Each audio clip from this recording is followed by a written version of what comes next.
Combien de fictions il y aura pour la saison prochaine, le même niveau autant 127, le même niveau que l'année dernière. Est-ce qu'il y aura encore beaucoup de fictions policières à la rentrée? Je vous pose ça parce que 85% des fictions diffusées sur France Télé sont des fictions policières contre 11% sur TF1. C'est pas moi qui le dis, en prime time évidemment. C'est l'Union des réalisateurs et réalisatrices qui a pointé du doigt ce qui semble être un déséquilibre. Vous leur répondez quoi? Alors déjà, ces chiffres sont pas les bons.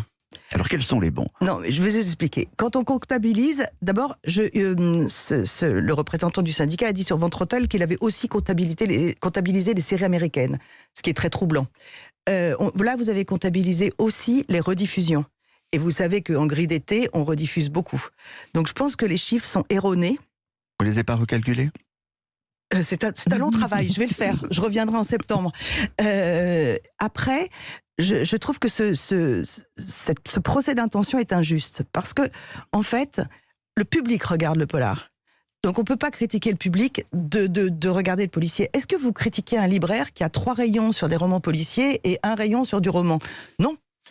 Donc, et en plus, c'est faux. Moi, j'ai L'île aux 30 cercueils, L'amour presque parfait, Les particules élémentaires, Madame Bovary, en fait, la GPA, en fait, voilà, la mission du service public, je pense qu'elle est faite en fiction. Hier, la première ministre Elisabeth Borne a confirmé que la redevance télé serait bien supprimée dès cette année. Vous avez de très gros budgets à gérer pour les programmes ou la fiction. Comment vous vous préparez en interne à ce changement, à ce chamboulement?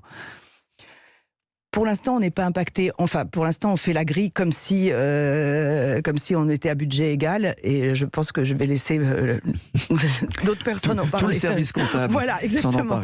Pour terminer, on voulait saluer nos confrères journalistes médias de la presse écrite qui ont très bien travaillé, que ce soit le Parisien, le Monde, Télérama, le Figaro. On a pu découvrir la grille de rentrée de France Télé dans la presse avant l'heure de votre conférence d'hier. Exemple, on a appris le retour de Frédéric Lopez dans le Parisien. On ne sait plus garder un secret à France Télé? Alors, pendant la conférence de presse d'hier, après, j'ai cherché qui avait donné l'info et je ne sais pas. On ne sait plus garder un secret, effectivement. C'est pas